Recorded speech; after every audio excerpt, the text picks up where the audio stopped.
How are you? I'm well. And yourself? I'm doing okay. Good, good. What's your weather like today?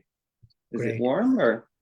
Here, very, very nice temperature. Very, very nice temperature. Daytime, little bit hot if you go outside under the sun, Yeah. but indoor is perfectly fine. Oh, great. Wonderful. Yes. Wonderful. Good. All it's doing here is raining and Okay. slush and cold, but today's a little warmer, so Okay. that's Yes. Canada. Yeah. Yes. Nice to Yes. see you. Thank you. Okay, Kevin. Thank you. Yeah. Tashi lele. Oh, testele. Oh, yeah. Testele. Oh, yeah.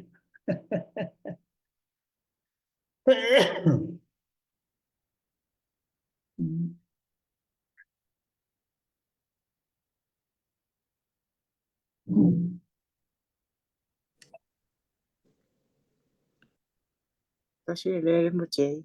Oh, yeah. Testele.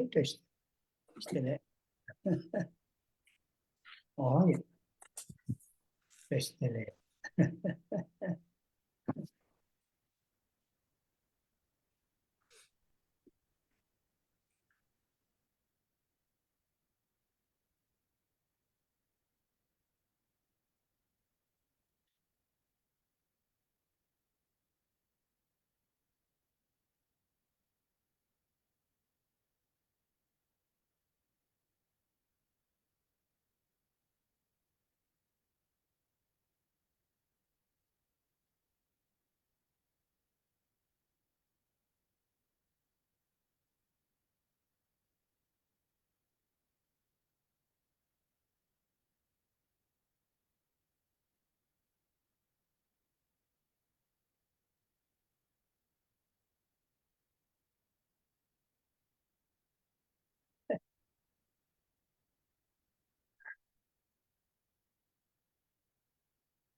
Oh, yeah.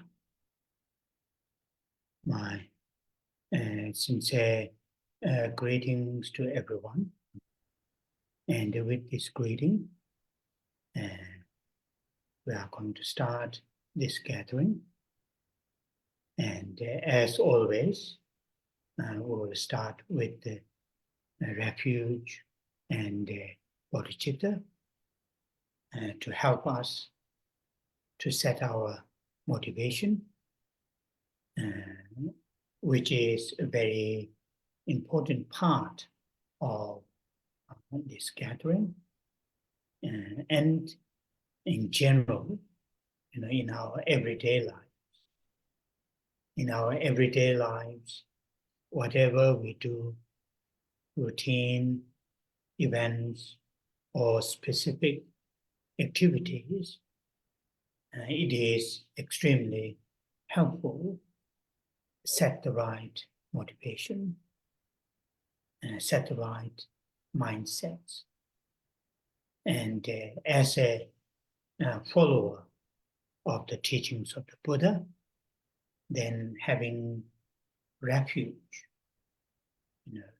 in our mind, thinking the Buddha as a teacher, mentor, and Dharma teaching as a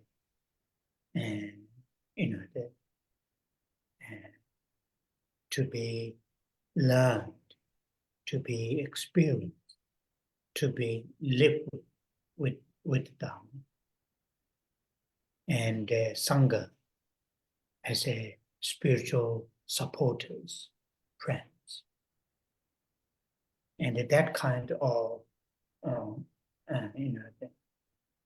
mindset, relation to the three jewels, Buddha, Dharma, and Sangha, not occasionally, not only when we are having tough time or when we are having very good time, but all the time, all the time, good time or the difficult time, all the time having that. And setting long-term, what you call the goal, not only right here and now, for the long term, to really to cleanse our distorted mental states and to enhance those helpful, useful, constructive mental states, and interact with those positive mental states with other living beings. And that is very useful. Try to have that kind of mindset all the time. And many of us follow, the Bodhisattva teachings, sometimes called Mahayana teachings, and have taken some Vajrayana teachings. In that case, then having the altruistic awakened mind, bodhicitta, is very, very important, elements to practice Bodhisattva teachings and to practice Vajrayana teachings. So having that mind is also, part of our everyday way of living and way of thinking is very important. So to have that all the time when we come together, start with the refuge and bodhicitta, and we will do so today. Trước tiên, Thầy gửi lời chào thân ái đến tất cả quý Phật tử và chúng ta bắt đầu buổi thuyết pháp ngày hôm nay. Như thường lệ, chúng ta bắt đầu bởi trì tụng câu kệ quy y nơi Tam Bảo và khai triển tâm Bồ Đề để giúp cho chúng ta tạo được động cơ. Điều này là điều rất là quan trọng trong những buổi pháp hội như vậy. Và nói chung, trong cuộc sống hàng ngày, cho dù đó là những sinh hoạt hàng ngày hay những sinh hoạt cụ thể nào đó, thật là giúp ích để mà cho chúng ta tạo được một động cơ đúng đắn, một trạng thái tâm thích hợp, đồng thời là những người noi theo giáo lý của Đức Phật. Chúng ta nên có tâm quy y nơi Tam Bảo ở trong tâm. Đức Phật là vị Thầy là đấng chỉ đường, giáo pháp là những giảng dạy của Ngài để chúng ta có thể được tu học, được trải nghiệm, được sống với. Và tăng là những người hỗ trợ về tâm linh cho chúng ta, những người bạn đồng hành. Và với trạng thái tâm như vậy, khi chúng ta nghĩ về Tam Bảo, Phật, Pháp và Tăng, không những chỉ là thỉnh thoảng, không những chỉ khi mà chúng ta trải qua những thời gian khó khăn, hay là chúng ta đang có những thời gian thật là thuận lợi, nhưng mà chúng ta nên hướng về Tam Bảo trong tất cả suốt thời gian, cho dù là những thời gian khó khăn hay thuận lợi. Và đồng thời chúng ta cũng nên tạo một mục tiêu dài lâu, không những mục đích chỉ hiện tại và ngay bây giờ, mà chúng ta tạo một mục tiêu dài lâu để mà chúng ta rửa sạch đi tất cả những trạng thái tâm mà bị sai lệch, và đồng thời để tăng trưởng những trạng thái tâm xây dựng hữu ích cho chúng ta khi chúng ta giao tiếp với những người xung quanh. Điều này thật là hữu ích nếu chúng ta có những trạng thái tâm này trong tất cả những thời gian. Và cũng chúng ta trong số chúng ta cũng rất là nhiều người noi theo giáo lý của Kim Cang Thừa, hay đôi khi còn được gọi là Đại Thừa. Và điều này để mà chúng ta có tâm Bồ Đề, đó là tâm tỉnh thức vị tha, là một yếu tố thật là quan trọng trong sự tu tập về Kim Cang Thừa cũng như là Đại Thừa. Như vậy, trong cuộc sống hàng ngày, chúng ta hãy tạo dụng được động cơ này với lối suy nghĩ này. Điều này rất là quan trọng. Và như vậy, chúng ta bắt đầu bởi 4 dòng kệ quy y nơi Tam Bảo và khai triển tâm Bồ Đề. Now, say the refuge and bodhicitta lines.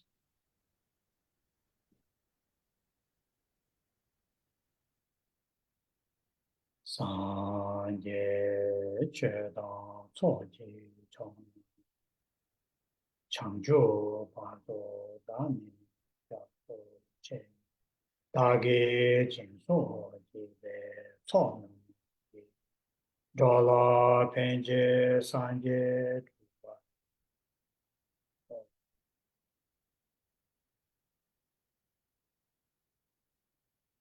sanje cheda choji chanjo bado dami yato che dage jinso jibe chonam Dala penje sanje tuwa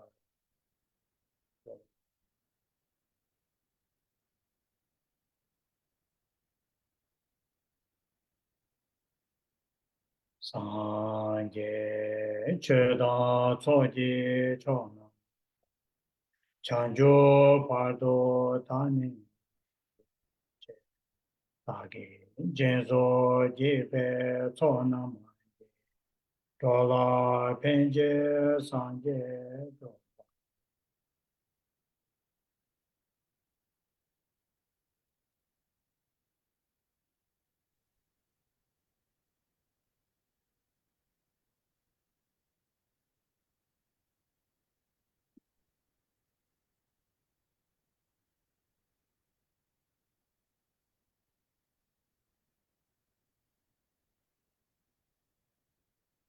Refuge and the bodhicitta as our main motivation.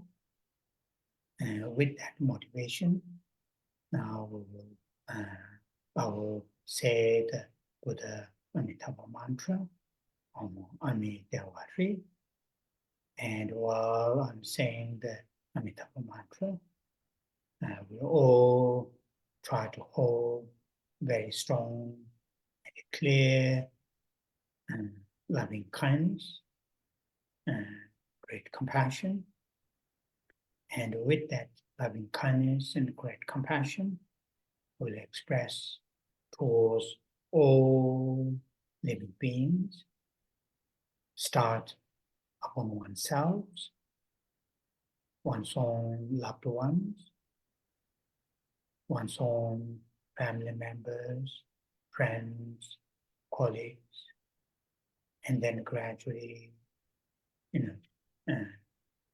extend towards all living beings, and in particularly those living beings, human beings, who are going through a very, very obvious and gross difficulties due to the natural disasters or man-made disasters such as war, famine, physical difficulties, mental difficulties, and so forth.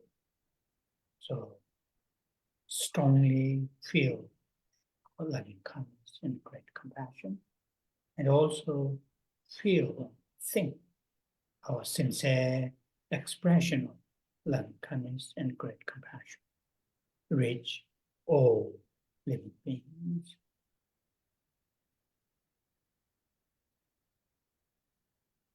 Với tâm quy y nơi Tam Bảo và tâm Bồ Đề là động cơ chủ yếu, bây giờ chúng ta hãy cùng trì tụng với Thầy câu một mật chú của Đức Phật A Di Đà Om Amideva Shri. Trong khi chúng ta trì tụng, chúng ta hãy cố gắng để giữ lòng từ ái và bi mẫn hay là đồng đại bi một cách thật là mãnh liệt và thật là rõ ràng. Và chúng ta hãy bày tỏ đối với tất cả chúng sinh hữu tình, bắt đầu bằng chính bản thân của mình, đến những người thương của mình, đến những người trong gia đình, bạn bè, đồng nghiệp, và từ từ chúng ta nới rộng ra đối với tất cả chúng sinh. Cụ thể rằng là những chúng sinh hay những con người đang trải qua những sự khó khăn mà thật là thô thiển và thật là hiển nhiên do những thiên tai hay do những thảm họa do con người làm ra, ví dụ như chiến tranh, nạn đói. Tất cả những sự khó khăn về thể xác lẫn tâm linh. Và chúng ta hãy nghĩ rằng lòng từ, lòng bi của mình dẫn đến, giao tiếp đến với những chúng sinh đó. Như vậy chúng ta hãy cùng trì tụng với Thầy.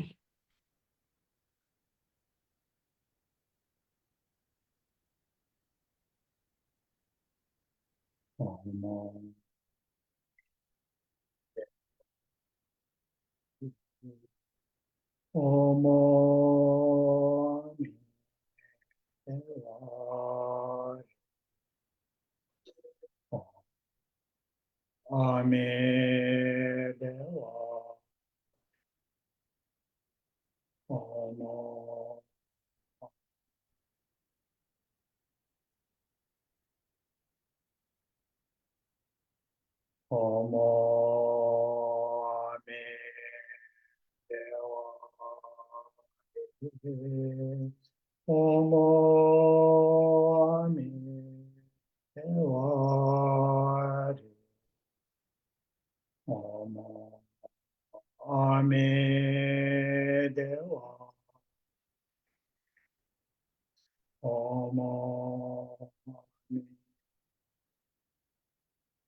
Amedewa.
It is very helpful.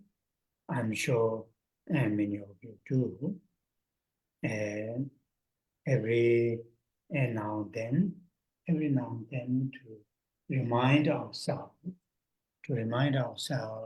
in the morning or during the day, whenever, remind ourselves, though life is not perfect, there are challenges, there are difficulties, and that is part of our current nature of our current existence. But compared to many other,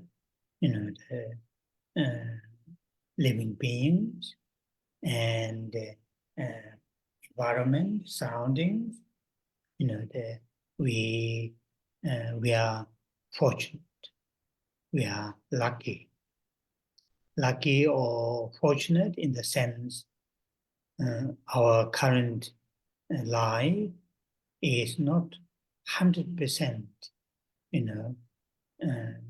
is not 100% dedicated towards, the just material gains, and not just what you call the temporary sensual pleasures or joys. We are lucky, fortunate, our mind, and also whatever the reasons moving to, have paid attention and engage with the Buddha Dharma and have met many great teachers, including His Holiness the Dalai Lama and other teachers, and have received many great teachings. And we ourselves, whether we are able to make a great, what you call the development or great process or not, but we are trying. And that itself is a very, very, what you call the amazing. So from time to time, acknowledge we are very fortunate, lucky, have this, current situation.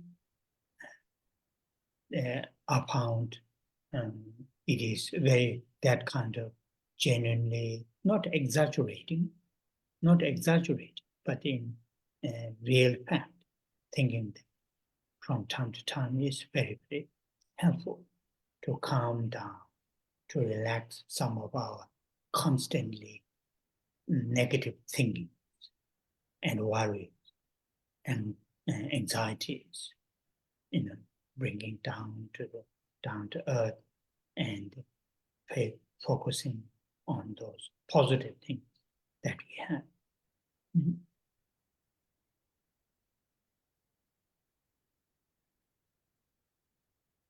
Điều thật là hữu ích, và thầy cũng chắc rằng là nhiều trong số quý vị cũng đã thực hiện, rằng là thỉnh thoảng chúng ta hãy nhắc nhở với chính mình rằng mặc dù là cuộc sống hiện tại của chúng ta không hoàn hảo, cuộc sống hiện tại của chúng ta có những khó khăn, có những thử thách, nhưng mà đây là một phần của cái tình trạng hiện hữu hiện tại của chúng ta.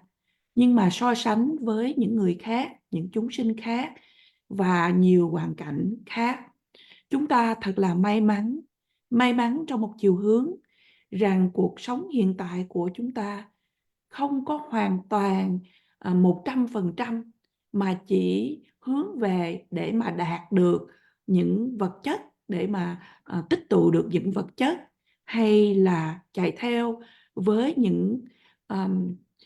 những cái thú vui hay những cái cảm thọ mà qua giác quan một cách tạm thời, những cái niềm vui tạm thời chỉ qua những giác quan. Và vì một lý do nào đó, những lý do khác nhau mà tâm của chúng ta được hướng về để mà để ý đến, để mà dấn thân vào Phật Pháp. Và chúng ta đã được gặp nhiều những bậc thầy thật là vĩ đại, trong đó bao gồm Đức Đạt Lai Lạt Ma và những chư vị khác. Và chúng ta cũng được thọ nhận rất là nhiều những sự giảng dạy từ các ngài. Và đối với bản thân của mình, chính bản thân của chúng ta, cho dù là chúng ta có cái sự tiến bộ về tâm linh hay không, nhưng mà ít nhất là chúng ta đang cố gắng. Và điều này cũng được gọi, thầy cũng nói là đây là một cái điều thật là hay, thật là kỳ diệu rồi. Và như vậy, thỉnh thoảng thì chúng ta hãy nhắc với chính mình rằng là chúng ta may mắn như thế nào, đang có cái điều kiện hay tình trạng hiện tại. Thầy nhận thấy rằng mặc dù cái sự nhận thấy này chúng ta không nên là gọi là phóng đại, nhưng mà là chúng ta tự nhận thấy rằng là nếu mà chúng ta nhận ra những điều này, nhắc nhở chúng ta những điều này, thì sẽ hữu ích, sẽ giúp cho chúng ta để mà làm cho tâm của chúng ta bình thản hơn và giảm thiểu những cái ý nghĩ, những cái tư tưởng tiêu cực hơn, làm cho chúng ta ít lo âu hơn. Và như vậy tâm của chúng ta sẽ tập trung vào những điều hay là những trạng thái tâm tích cực. Now we have started reading the historical Buddha Gautama's first teaching after his experiencing enlightenment under the Bodhi tree. And last Saturday we read the first paragraph which sets the background of the teaching that Buddha had given, and the place, specific general place, Varanasi, specific area, the deer path, and then who were there as a listener, or disciples, the bhikshus of the five, and also, who is the teacher, the blessed one, in other words, the Buddha. And that, which is quite nice to bear in mind, that as I mentioned that other Saturday, almost all the Buddha's teachings, Sutrayana, as well as some of the Vajrayana teachings attributed to the Buddha, have that kind of background, place where he taught, general area, specific area, who are there, and so on and so forth. And so, as also I said, last Saturday, when we think about the background, particularly people who have been to, in this case, Varanasi and the Deer Park, then you will have the image, though the area may have changed in many different ways, but you will have the image, and also not just the area, but also have an image of the Buddha. And so that's what we finished. And today we'll start from the main body of the text. And this paragraph is giving, Buddha had given like a, I usually say that to what kind of people his teaching will benefit, and what is, his main teaching, in this case, the Four Noble Truths. So this paragraph that we are going to start with today, it's quite a big one, but start with that.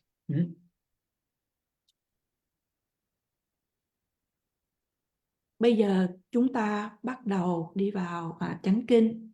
Và chúng ta thứ Bảy tuần trước, chúng ta cũng đã nghe rằng là đây là giáo pháp đầu tiên của Đức Phật sau khi Ngài thành đạo ở dưới cội cây Bồ Đề ở Bồ Đề Đạo Tràng.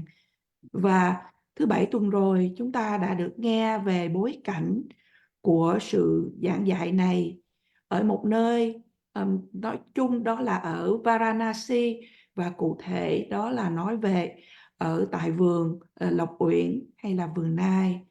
Và những ai đã nghe được giáo pháp này ở đó, đó là 5 vị đệ tử của Ngài.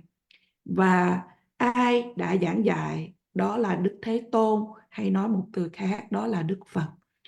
Điều thật là hay để cho chúng ta giữ ở trong tâm rằng là hầu như những giáo lý của Đức Phật, cho dù đó là hiển giáo hay của Kim Cang Thừa, thì đều bắt đầu bởi nói đến những nơi chốn và những ai có mặt ở đó. Đồng thời thầy cũng có nói qua cho chúng ta thứ Bảy vừa rồi, khi chúng ta nghĩ đến bối cảnh thì cụ thể rằng là những quý vị Phật tử nào đã có duyên được đi hành hương, đi đến Varanasi, đi đến vườn Lộc Uyển, thì quý vị có thể thấy được cái ảnh tượng, cho dù là cái nơi đó, cái khung cảnh nó đã thay đổi, nhưng mà quý vị đã thấy được cái nơi chốn đó, và đồng thời quý vị cũng thấy được cái ảnh tượng của Đức Phật ở đó. Và hôm nay chúng ta đi vào đoạn kế tiếp, đó là cái đoạn chính.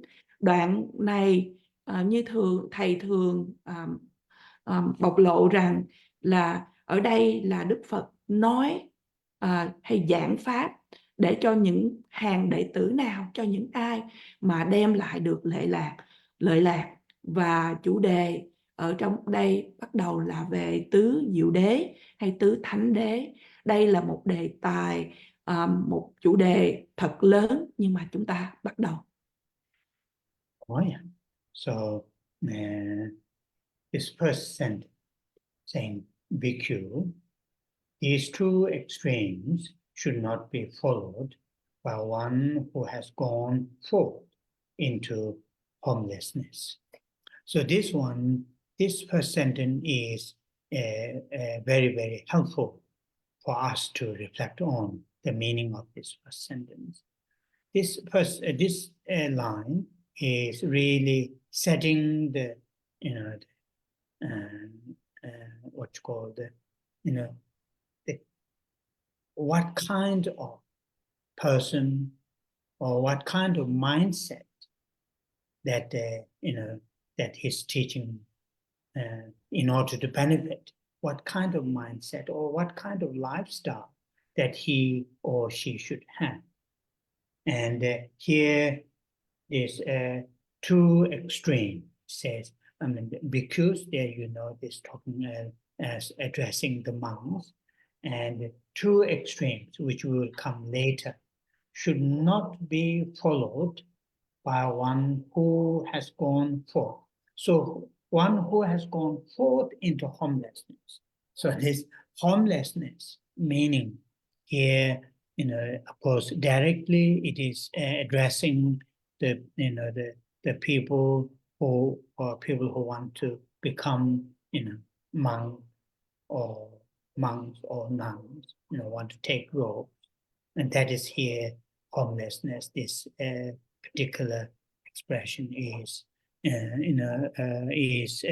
refers to, but that is specific. But in general, is talking about the people who are not attached to only this life, the things and events.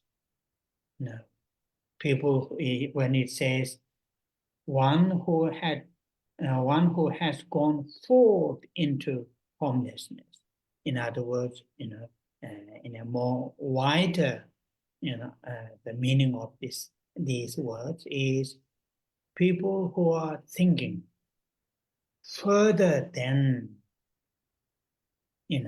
these lives and those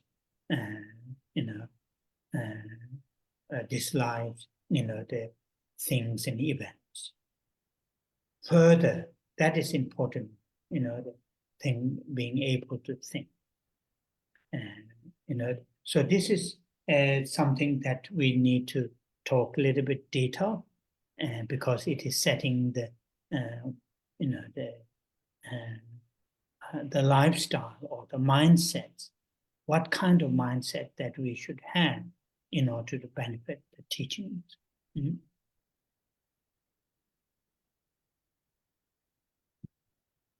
Và dòng đầu ở trong đoạn kệ này nói rằng có hai cực đoan này các tỳ khưu, một người xuất gia không nên thực hành theo. Và ở trong đây thật là hữu ích để mà cho chúng ta tư duy về câu này. Dòng này thật sự là đã dàn dựng cho chúng ta một cái bối cảnh là những giáo lý của Đức Phật sẽ đem lại lợi ích cho những ai có cái tâm trạng hay là cái tâm khảm mà sẽ nhận được lợi lạc từ giáo lý của Đức Phật. Lối sống của cái ông đó hay cô đó phải như thế nào? Và ở trong đây thì bài kinh này nói đến là tỳ kheo, và cũng nói đến hai cực đoan mà chúng ta sẽ được nghe giảng sau này, và cũng nhắc đến là một người xuất gia thì là những người mà muốn trở thành một vị tu sĩ hay một ni sư. Và ở đây là để mà đặc thù, trong lời kinh thì chỉ đến đặc thù là cho chư tăng ni, nhưng mà nói chung là nói đến những ai mà không bị dính mắc bởi những sự kiện và sự việc của cái kiếp hiện tại, của cái kiếp người hiện tại. Những ai mà nghĩ xa hơn, xa hơn là chỉ cho cuộc sống hiện tại. Và từ xa hơn này thầy nhấn mạnh bởi vì từ này là quan trọng. Tất nhiên là những ai mà có khả năng để nghĩ xa hơn chỉ cho những cái lời dưỡng của kiếp sống hiện tại. Và đây là những điều mà chúng ta cần phải đi vào chi tiết về nói là nếp sống, và trạng thái tâm. And the term, this extreme with a very, very carefully selected the word term extreme, too extreme. So if our mindset or if our lifestyle is 100% and fully sort of dedicate towards just to have this life's sense pleasure, then the teachings that Buddha is going to give us, is not going to work. And that is extreme. Term extreme is important. And then as this has gone forth into homelessness, as I just mentioned a few minutes ago, if our mind is really caught up in this just sensual pleasure, then we are not this, we are not gone forth into homelessness. Homelessness, as I mentioned, for the monks, for the ordained, that is referring to leaving the lay lifestyle and then moving towards the ordained lifestyle. And the ordained lifestyle is, very, what you call the, strictly speaking, it says, the place where you dwell is either under the tree or in a cave, like that. Good, what you call the clothes that you wear are the, that the people, clothes that throw away by the people, or traditionally in India, those clothes where the people who what you call them, use in the wrapping the dead bodies and so on and so forth. And the food that you eat is just simply through baking, through baking. Under those kind of lifestyle, then homelessness. But that kind of lifestyle is motivated by three trainings: ethics, concentration, and the wisdom. Training in these three trainings, himself or herself is life is training in these three, then living in that kind of lifestyle is, this homelessness, the term is refers to. But that is that is a very specific, group of people who are searching liberation. For us, homelessness, this word should be understood in the sense of not too much attached to the place where we are dwelling, food, what we are eating, clothes, what we are wearing, and our mind is more, with the three trainings. three trainings.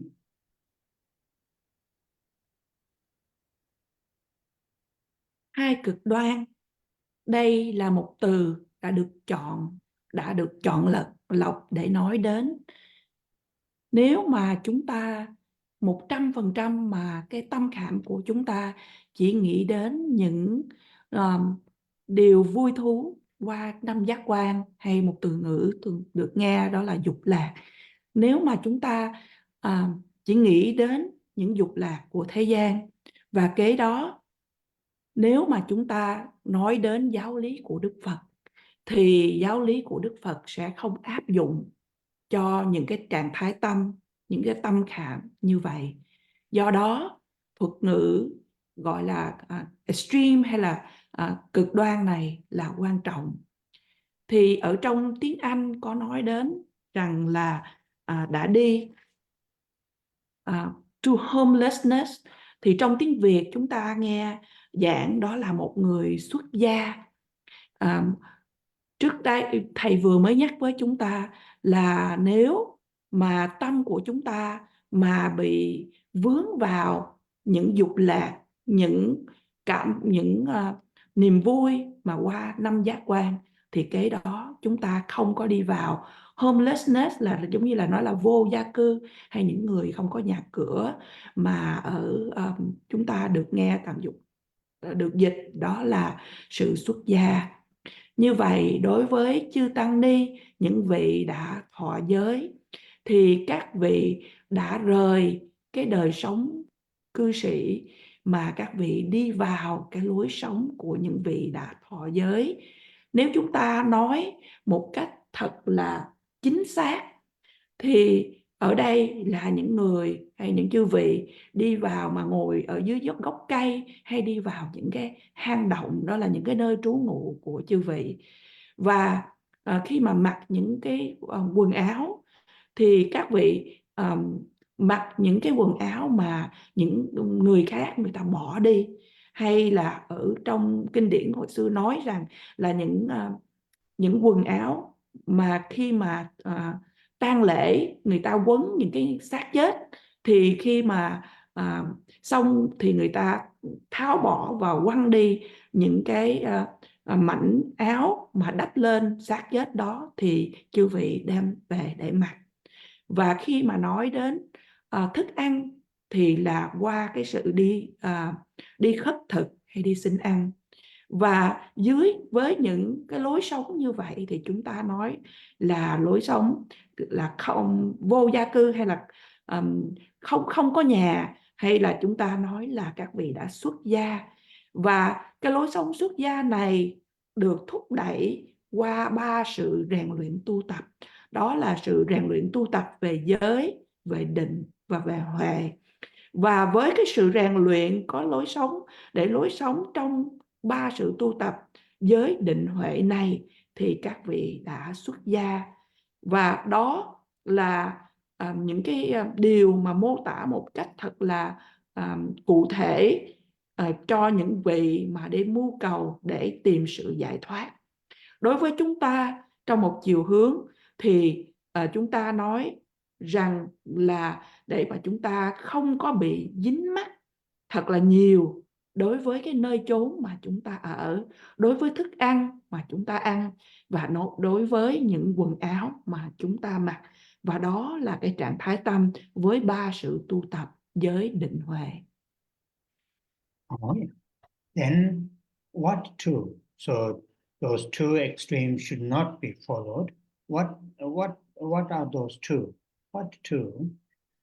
Now the first, the pursuit of sensual happiness in sensual pleasure. So this is talking about, the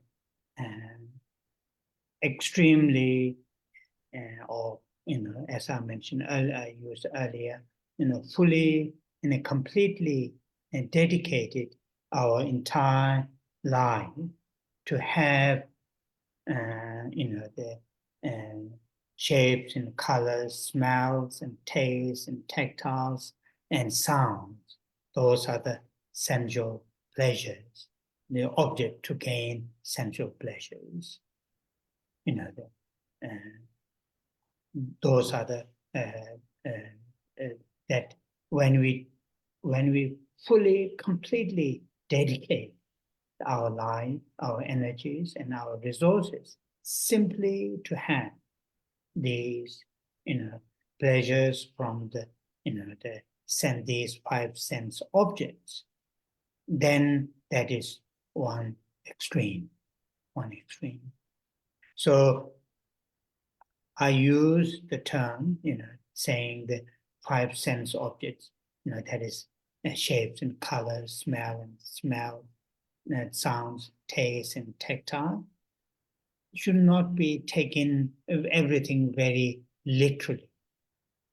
Look at a little bit wider, the understanding. If we closely examine, our, desire, our yearning, what we want right here and now, what we want to be coming weeks, months, years, then we'll see our, how strongly, how deeply that our desire to the, the 5 pleasure of the 5 sense objects, 5 sense objects. Even though, due to the different cultures, living in a different, lifestyles, and living in a different age group, may have a slightly difference, but we all very heavily and strongly, sort of, have a strong that desire 5 sense objects. Even if we think about long term, many of us, they're very much caught up in this sensual pleasures.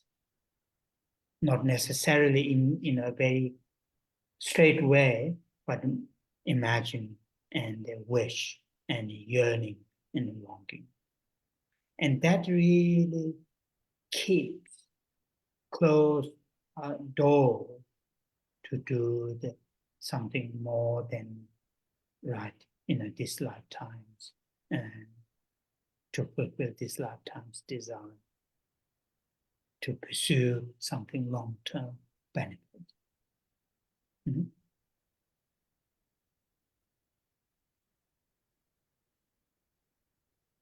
Hai cực đoan này mà chúng ta không nên thực hành theo. Cực đoan đầu tiên đó là đắm say trong các dục, hay là theo đuổi những cái niềm vui mà theo những cái giác quan, những dục lạc của thế gian. Và như thầy có nhắc cho chúng ta trước đây, nếu mà chúng ta theo đuổi mà cái tâm của chúng ta dấn thân vào chỉ là để những cái hình dáng, màu sắc, âm thanh và mùi vị, xúc chạm, vân vân. Đây là những đối tượng mà của cái sự cảm thọ qua cái 5 giác quan của mình. Nếu chúng ta hoàn toàn mà bị bận rộn bởi những điều này, đó là một cực đoan. Và thầy dùng cái từ ngữ là đối tượng của 5 giác quan, thì chúng ta không nên nghĩ một cách theo từng chữ hay là theo nghĩa đen, mà nếu chúng ta hãy quan sát một cách thật là gần với những gì mà chúng ta đang mong muốn, hay những gì mà chúng ta mong muốn cho những ngày tháng sắp tới, thì cái đó chúng ta sẽ thấy là chúng ta bị dính mắc một cách rất là nặng, rất là sâu đậm với 5 đối tượng của giác quan này. Mặc dù là có thể những văn hóa tập tục chúng ta khác nhau, lối sống khác nhau và chúng ta ở những độ tuổi khác nhau. Nhưng mà tất cả chúng ta đều là có những cái ước muốn, những cái khát khao, những cái ước muốn qua 5 đối tượng của sự cảm thọ này một cách rất là nhiều, rất là mạnh mẽ. Và ngay cả khi chúng ta nghĩ đến cho tương lai, những cái mục đích dài lâu, nhiều trong số chúng ta cũng bị vướng mắc vào những cái 5 cảm thọ này cho những cái mục đích dài lâu.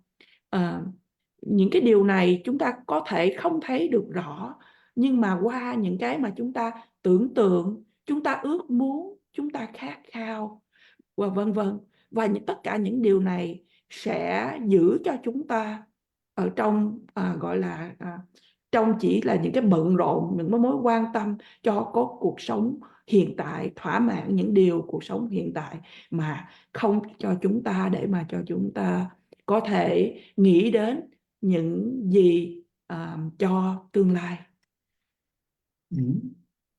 So, the Buddha, the historical Buddha, had, again and again and again, and taught the importance of not having strong attachment to the sense objects, 5 sense objects, sensual pleasures, again and again, and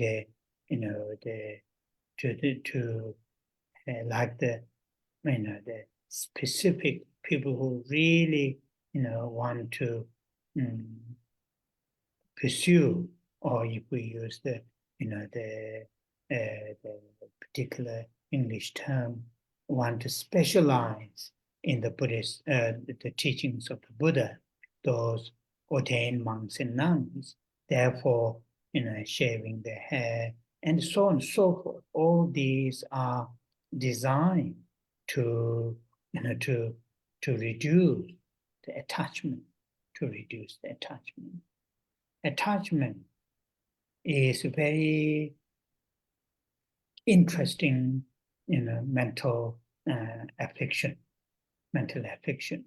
or distorted mental states. Attachment, when it occurs as a great supporter to us, and very, very difficult, very often very, very difficult to recognize attachment, and when it occurs as a attachment, as a affliction, as a distorted mental state. When I had a chance to talk to some of my Theravadan, the Buddhist friends, and they are very, very reluctant to use terms such as desire as a positive, because that is, of course, we both we agree attachment is something, the term or the mental state itself is unproductive, but sometimes in the Mahayana teachings, term desire, it can be positive. Desire to having desire to attain enlightenment can be positive, but the Theravadan, they will not use it. So that is something the historical Buddha had taught again and again to his followers. Like teaching on impermanence, it's really very much to deal with attachment. So here, that is what, if we pursue,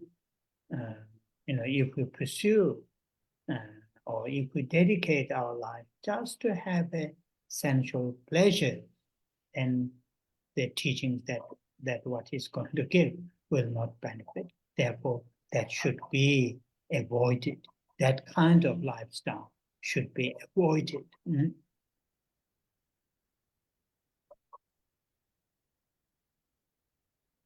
Đức Phật lịch sử Thích Ca Mâu Ni hết lần này đến lần khác, Ngài đã chỉ dạy cho chúng ta tầm quan trọng của sự không nên dính mắc một cách mạnh mẽ đối với những đối tượng của năm giác quan hay đối với dục lạc. Và Ngài và những cái nhóm của chư vị, những nhóm người mà muốn theo đuổi điều này, mà thầy dùng từ là specialize để mà nó theo cái từ của cái xã hội của Tây Phương hơn là chuyên ngành hay là chuyên về. Những chư vị mà chuyên về giáo lý của Đức Phật, ở đây nói đến là chư Tăng Ni, những vị đã xuống tóc để đi tu. Và khi mà chúng ta nói đến cái sự dính mắc, thì sự dính mắc đây là một vọng tưởng hay là những cái trạng thái tâm của cái trạng thái phiền não. Và khi mà sự dính mắc mà xảy ra thì nó rất là vi tế trong một chiều hướng, là nó xuất hiện giống như là một cái tâm thức để mà hỗ trợ cho chúng ta. Và như vậy khó mà để cho chúng ta nhận ra đây là một cái phiền não hay một vọng tưởng hay một trạng thái tâm mà bị sai lệch.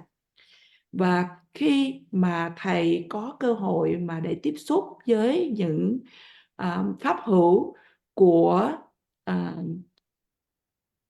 Theravada, là của Tiểu Thừa hay là của Phật giáo Nguyên Thủy, thì các chư vị tu theo Phật giáo Nguyên Thủy rất là do dự khi mà dùng chữ desire, hay là cái sự trong tiếng Việt hay tiếng Anh chúng ta dùng những từ như là ước muốn hay là khao khát.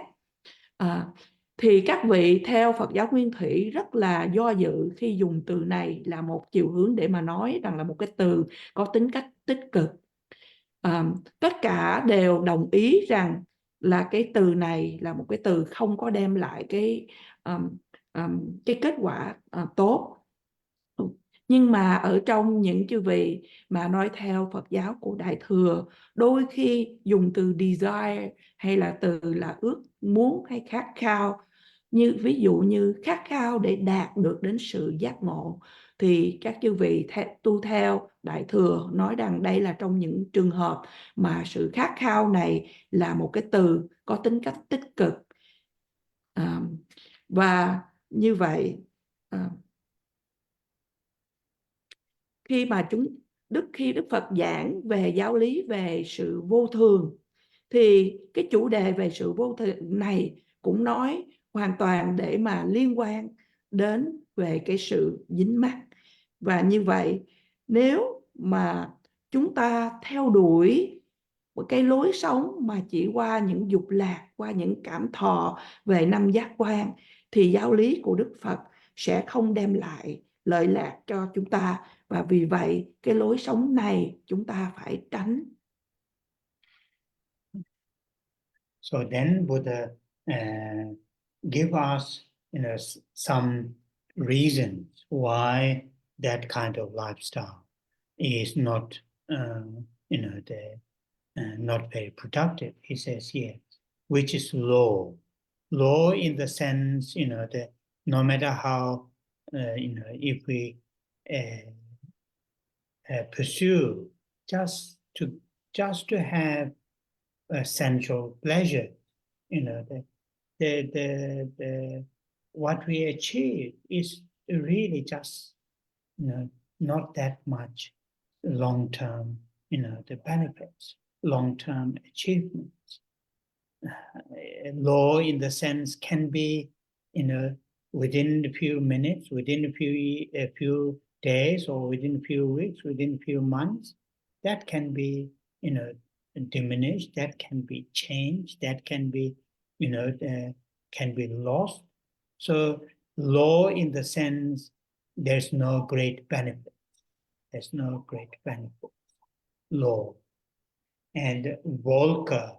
A vulgar in the sense, and if we live our life just simply to pursue the sensual pleasures, not very much, not very sophisticated in certain extents, not very intelligent, not very wise.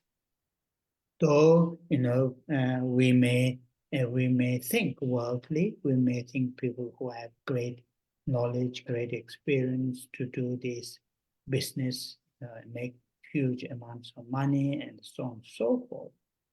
But compared with to pursue the liberation, to pursue the enlightenment, these,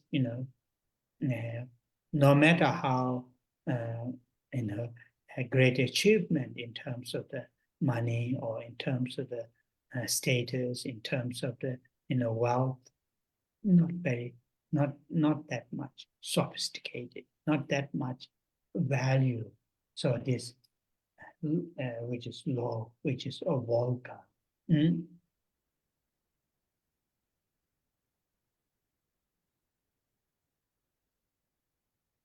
Kế đến, Ngài đã chỉ cho chúng ta những lý do tại sao mà lối sống này không có đem lại những cái điều tích cực. Thì Ngài đã nói thế nào là hai? Một là đắm say trong các dục, hạ liệt, đê tiện. Từ đầu tiên đó là từ lô, hay là tiếng Việt chúng ta đã nghe được Thượng tọa đã dịch là hạ liệt. Thì hạ liệt ở đây trong một cái chiều hướng là thấp, không có đem lại những cái lợi lạc dài lâu. Điều này, những lợi lạc mà có thể chúng ta đang theo đuổi, mà chúng ta có thể có được, nó chỉ được có trong vòng vài phút, vài ngày hay vài tháng, vân vân. Và những cái điều này có thể bị thay đổi, bị mất bất cứ lúc nào, và như vậy thì không đem lại những lợi lạc. Và từ thứ nhì được dịch đó là từ đê tiện, hay là có những cái phiên bản khác thì chúng con được nghe đó là từ thô lậu.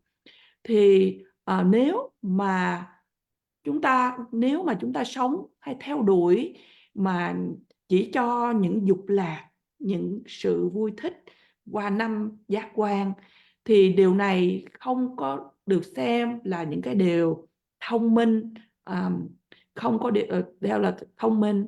Thầy ví dụ là cho dù là một cái người rất là giỏi về thương mại và làm thật là nhiều tiền, nhưng mà nếu so sánh với các chư vị theo đuổi mục đích để mà đạt được hay là mưu cầu giác ngộ, thì cho dù là có những người mà buôn bán để mà có cái số tài khoản, cái số tiền lớn nhiều bao nhiêu, địa vị hay là sự giàu có bao nhiêu, nhưng mà so sánh với các chư vị theo đuổi về sự giác ngộ. And then the next, the way of worldings, the way of worldings, in the sense, it is like a vicious circle. No matter how much we achieve, no matter, if just simply to pursue the sensual pleasures, it is like a vicious circle. If we need this, we have to do this. If we need this, we have to do it. There's no end. There's no end in the sense of completely fulfilled, completely, fully satisfied. If we simply pursue the sensual pleasure. Ignoble in the sense no value, no vulnerable. There's no qualities, ignorable, unbeneficial.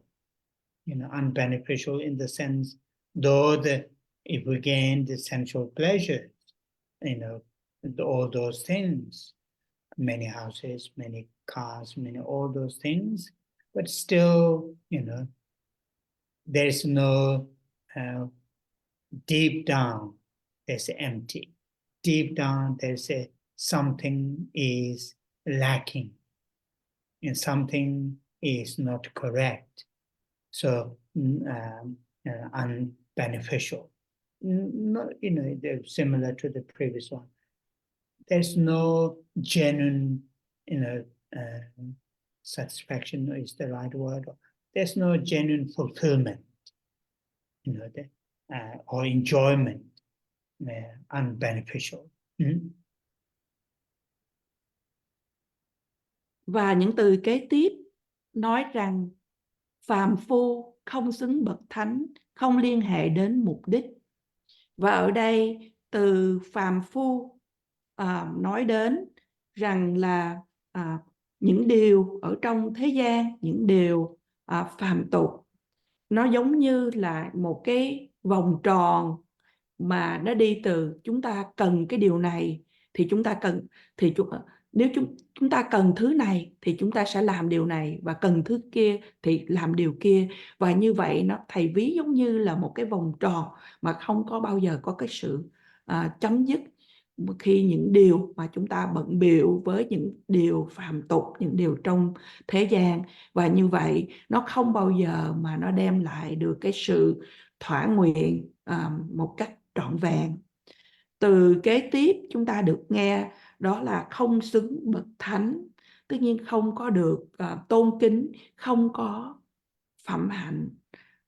Và từ kế tiếp đó là nói đến, trong tiếng Việt chúng ta nghe là dịch đến là không liên hệ đến mục đích, nhưng mà từ tiếng Anh là unbeneficial, là không có đem lại lợi lạc.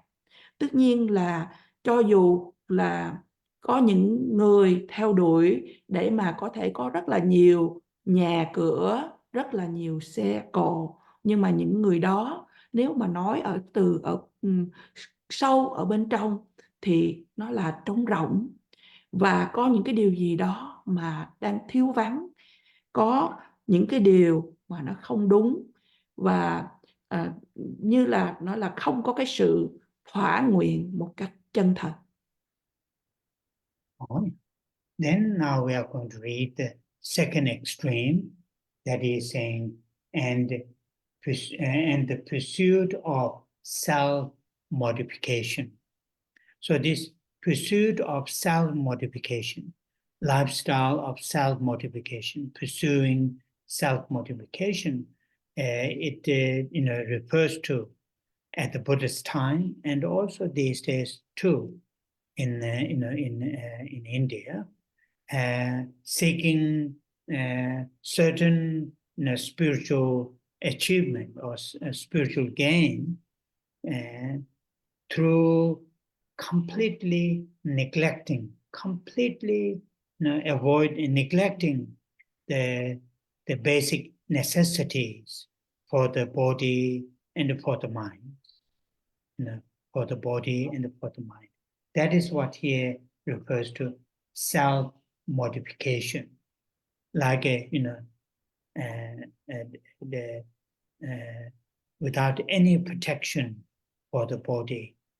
And then some, they still, although I haven't seen by my own eyes, but I heard some of my friends in some of the, spiritual traditions in India still, pursue this self-modification, like the, standing for years and years, not sleeping, and, standing, not lying down, and standing for years and years with one feet, or doing all sorts of things. So in other words, fully, completely neglecting basic necessities for the body and for the mind. And that is the other extreme. And for us, we don't have that kind of habit. We don't have that kind of habit or that kind of,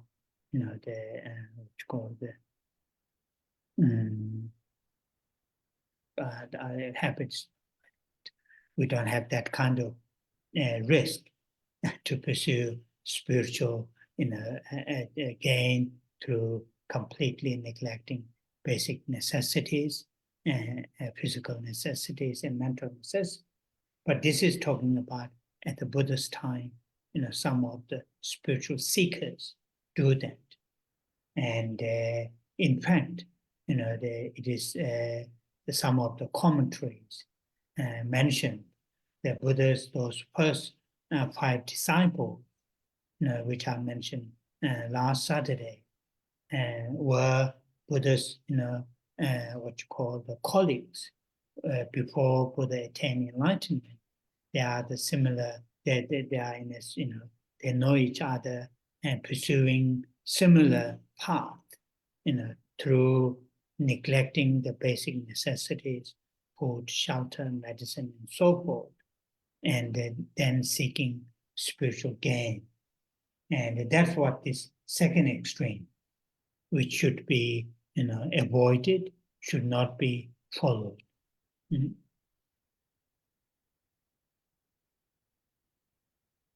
Kế đó chúng ta đi đến cực đoan thứ hai. Và ở trong chánh kinh nói rằng 2 là tự hành khổ mình. Khổ đau không xứng bậc thánh, không liên hệ đến mục đích. 2 là tự hành khổ mình, hay là theo đuổi mà chúng ta thường nghe đó là từ tu khổ hạnh. Ở đây nói đến ở thời gian mà Đức Phật còn tại thế, nhưng mà cũng có một thời gian hiện tại mà ở Ấn Độ, thì nói đến những người mà mưu cầu về để đạt được những cái thực chứng về tâm linh qua sự làm ngơ đi tất cả những nhu cầu cần thiết cho thân và tâm. Thì ở đây chúng ta nói đến là tu khổ hạnh hay tự hành khổ mình. Mà có những người mà tu khổ hạnh thì không có mang những cái gì để mà bảo vệ cho thân của mình. Và mặc dù là thầy không thấy bằng chính mắt của thầy, nhưng những pháp hữu của thầy có kể cho thầy nghe, có những vị tu mà chỉ đứng bằng một chân cho cả hàng bao nhiêu năm, và những vị đó tu không ngủ mà chỉ đứng có một chân, và như vậy là hoàn toàn để mà làm ngơ đi những cái nhu cầu cần thiết cho thân và tâm. Đối với chúng ta thì chúng ta không có cái nguy cơ như vậy để mà chúng ta đạt được những cái thực chứng về tâm linh qua cái phép tu khổ hạnh. Nhưng mà ở thời điểm của Đức Phật có những vị mà mưu cầu về tâm linh như vậy. Thật sự là nói đến là 5 vị đệ tử.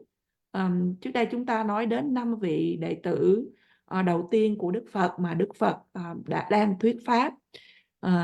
Thì trước khi mà Đức Phật đạt được giác ngộ thì những vị này cũng quen biết nhau và cũng tu khổ hạnh, không có tìm nơi trú ngụ, ăn uống thuốc men, vân vân.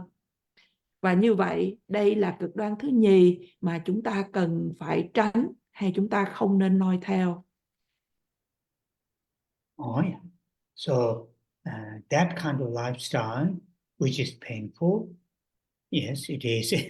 When we completely neglected our basic necessities, it is very painful, physically as well as mentally, and ignorable, which I mentioned earlier, and beneficial. So these are the two extreme lifestyles should be, should not be followed, should be avoided in order to benefit the teachings of the Buddha and the teachings of the Buddha. And that's what here it says, without veering towards either of these extremes, the Tathagata has awakened to the middle way. So in other words, we should avoid these two, you should avoid these two extreme lifestyles, have a middle way lifestyles in order to receive the benefits, the teachings that Buddha had given. or in the other way around, other way, put in another way to say, really us to become suitable follower of the teachings of the Buddha, we should have the middle way lifestyle, not too much indulging sense pleasure, and not too much or extremely neglecting the basic necessities, to come to the middle. And in that way, we can follow the teachings of the Buddha. Và lối sống như vậy, cực đoan như vậy là cực đoan tự hành khổ mình, thì là dĩ nhiên là đem lại khổ đau. Và từ kế tiếp là không xứng bậc thánh. Và từ kế tiếp nói một lần nữa, unbeneficial, trong tiếng Việt chúng ta nghe dịch là không liên hệ đến mục đích, nhưng mà từ ngữ tiếng Anh là nói không có đem lại lợi lạc.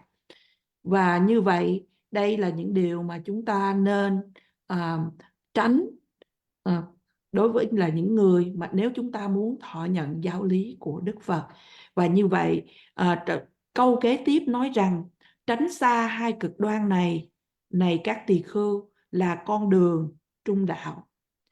Và tránh xa hai cực đoan này, đó là có con đường ở chính giữa, thì chúng ta con đường trung đạo thì chúng ta sẽ nhận được lợi ích từ những giảng dạy của Đức Phật. Nói một cách khác là đòi hỏi rằng là chúng ta trở thành những cái người noi theo giáo lý của Đức Phật một cách thích hợp. Đó là chúng ta nên tránh hai cực đoan, không đắm chìm vào những dục lạc, vào những cái đối tượng của năm giác quan, và cũng không có bỏ qua hay làm ngơ đi những cái nhu cầu cần thiết trong cuộc sống. Và như vậy đó là chúng ta ở chính giữa, là trung đạo. Đó là để mà chúng ta có thể là những người noi theo giáo lý của Đức Phật. Oh yeah. So we will leave it here today, and we'll say the Tara prayers, dedication and long prayer. Và chúng ta chấm dứt buổi thuyết pháp ngày hôm nay. Bây giờ là phần tán thán 21 vị độ mẫu, cũng như hồi hướng và cầu nguyện trường thọ đến Đức Đạt Lai Lạt Ma.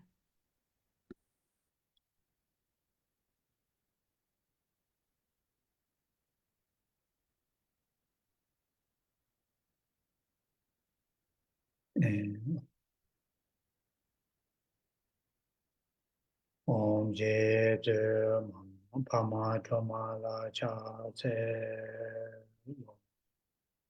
Chanze Choma Nyuma Pa Chene Keje Lo Tang Ta Chide Zonggun Chuje Che Kesa Chewa Lene Jo Chanze Tongge Tawa Gun Kangwa Jene Zibe She Kama Tongda Tsoba Nam Rabdo Chewe Rapara Chanze Sengwe Chone Je Peme Chane Nambara Je Chenpa Zunru Kado She Zeba Samden Juni Chanze Tejin Shebe To Tae Nambara Jawa Je Malu Paro Jimba To Jawe Seji Shindu Ten Chanze Toda Rahun Yi Duda Choda Nambaka Jide Dombo Shabji Leba Meba Goba Chanze Jaji Mela Chang Long La Na Zo Wan Ju Che Chombo Ra La Jesa Nam Nijun Soji Dune Chanze Teje Chada Pe Paro Chogo Rabdo Jo Yegon Yedang Shabji Mebara Choba Shindo Bara Chanze Dure Jeba Chen Duji Bao Nambara Jo Shuje Shene Tonye Dao Tamje Malu Se Chanze Gunjo Sumze Cha Seme Toga Nambara Je Malu Choje Kolo Je Dangje Veje Sonama Che Chanze Rabdo Gawa Je vô nhiên về chỉ chân hoa bè sẽ bà rạp sẽ tô đa rạ đưa đa chỉ đến hoàn tu thể chẳng dễ sa chỉ trong về cho tham chế của bà nữ mà nhị cho nhị ye hoa ye kế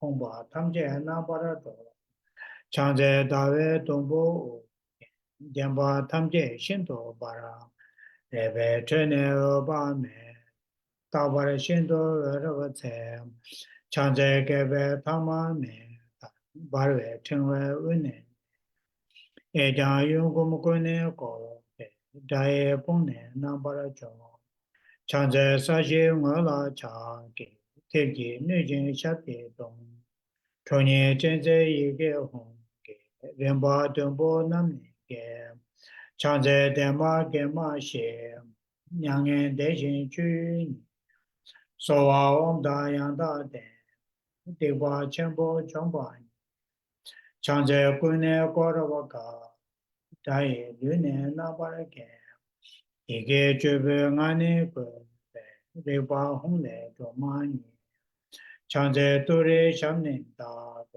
공개 남배 사변이 에라면 다라다비 지된 숨나 예와니 장제 라에 조이나 데다 다진 차나 따라 니주 폐지 되나 말을 빠내세 장제 라에 조는 게고 하다 미암지대 권에 고자 가와지 저다 너만에 봐세 장제 니마 다와게 진이 볼라러세 하라니 주도다라 신도 타베르네세 장제 티니 somnam그 시외 도다양다데 되다로나 니준소 정바 도레 rabcho니 자양아제 되바데 장제와니 주자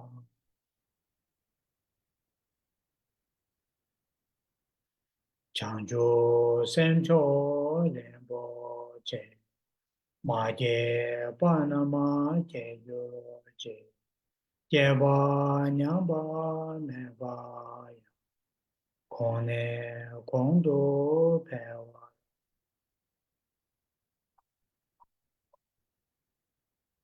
강레라웨 고레 신감 팬단 대와 마르 종레 제레 세왕 땡진 자소 샤베 세데 바도 땡조로